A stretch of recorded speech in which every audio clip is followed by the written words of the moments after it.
నిన్న press meet పెట్టి జాగృతి అధ్యక్షురాలు కవితమ్మ పదే పదే నా లేఖను, నా తండ్రి గారికి రాసినటువంటి నా లేఖను అది చాలా దగ్గర వాళ్ళు లీక్ చేసిరని చెప్పేసి అక్కడ ఉన్నటువంటి కొందరి పేర్లను చెప్పడం జరుగుతూ ఉన్నది పదే పదే.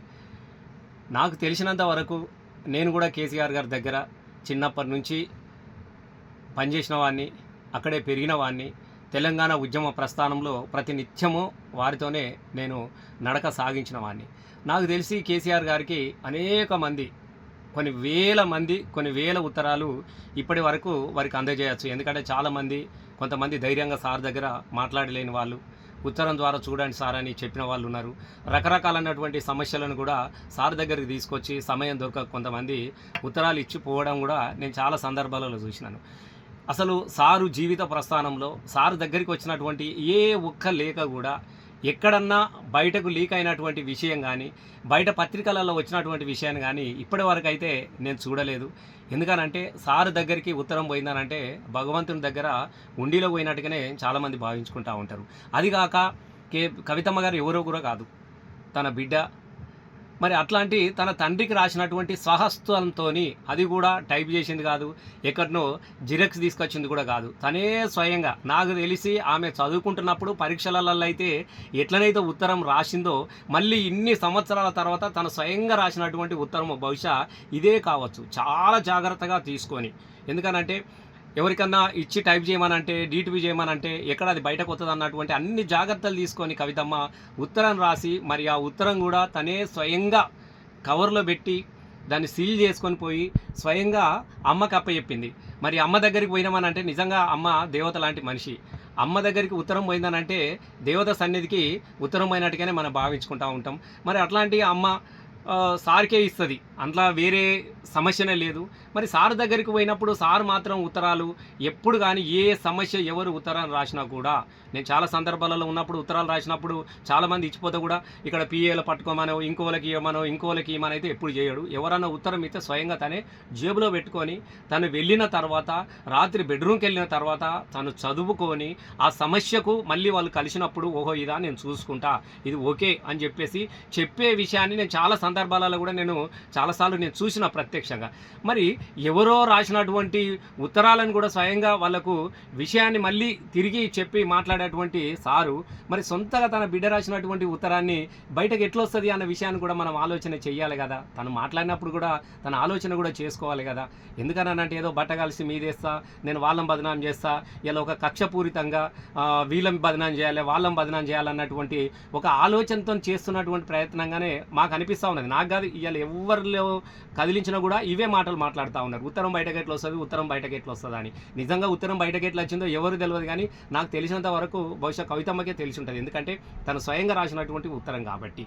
మరి ఉత్తరం రాసి సారికి ఇచ్చిన తర్వాత మళ్ళీ అమెరికా పోయిన తర్వాత రాకముందే ఆ ఉత్తరం ఎక్కడ పోయినది అంటే చక్కగా ఒక టీవీ, బిగ్ టీవీలో మొదటిసారి ప్రసారం చేశారు. బహుశా నేను దేన్ని కూడా తప్పు పట్టలేదు, అది బిగ్ టీవీలో మొదటిసారి వచ్చింది. కవితమ్మ తన తండ్రికి రాసినటువంటి ఉత్తరం యొక్క సారాంశము, ఆ ఉత్తరం యొక్క జిరాక్స్ అది బిగ్ టీవీలో వచ్చినది.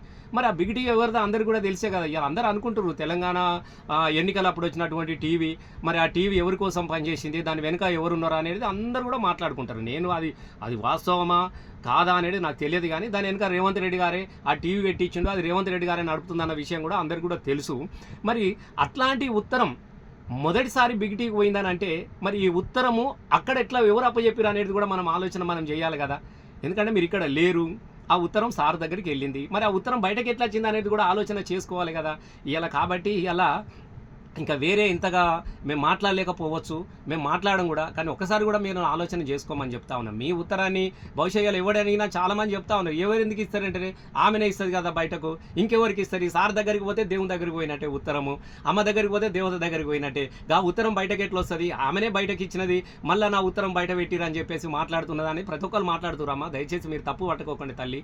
ఇది అందరూ ఎవరినూ మాట్లాడించినా కూడా ఇదే మాట చెప్తా ఉన్నారు. కాబట్టి దయచేసి ఈ ఉత్తరం ఎపిసోడు ఇంతటితో ముగించుకుంటే మీకే మంచిగా ఉంటుందమ్మా. మేము మళ్ళీ చెప్తా ఉన్నాము.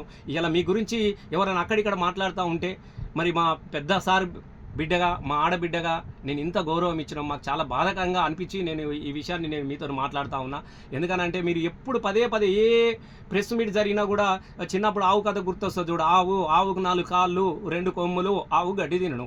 మళ్ళీ కాసేపటికి మళ్ళీ అటు ఇటు పోయి ఆవుకు 4 కాళ్ళు, ఆవుకు 2 కొమ్ములు, ఆవు గడ్డి తినను అన్నటువంటి శాస్త్రంగా ఉన్నది నీ ఉత్తరం కథ. కాబట్టి దయచేసి ఈ ఉత్తరం ఎపిసోడ్ బంద్ చేసుకోండి.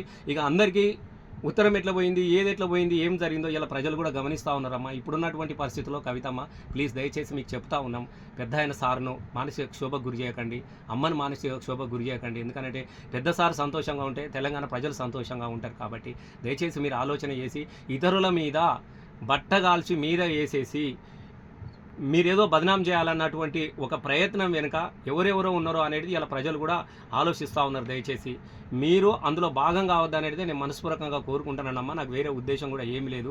ఎందుకంటే ఈ ఉత్తరం ఎపిసోడ్ నేను అక్కడెక్కడ పోతూ ఉంటే చాలామంది మాట్లాడుకుంటూ ఉంటే బాధతోని నేను మళ్ళీ దీని ద్వారా నేను చెప్పడం జరుగుతూ ఉన్నది. కాబట్టి మీరు ఆలోచన ఇప్పటికైనా ఇట్లాంటి ఆలోచనలు మానుకొని తప్పకుండా మీరు ఎవరి కబంధ హస్తాల నుంచి మాట్లాడుతూ ఉన్నారో అది ఒక్క పార్టీకే నష్టం కాదు, తెలంగాణ సమాజానికి కూడా నష్టం చేసే విధంగా ఇప్పుడున్నటువంటి పరిస్థితులు ఉన్నాయమ్మా.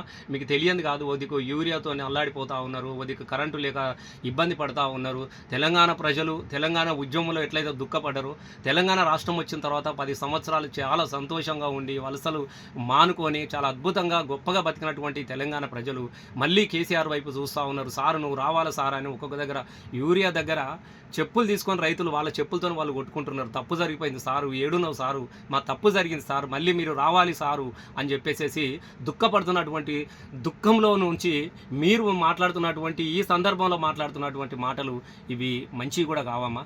దయచేసి మేము మళ్ళీ చెప్తా ఉన్నాం, నేను తెలంగాణ ఆడబిడ్డగా చూసినాం.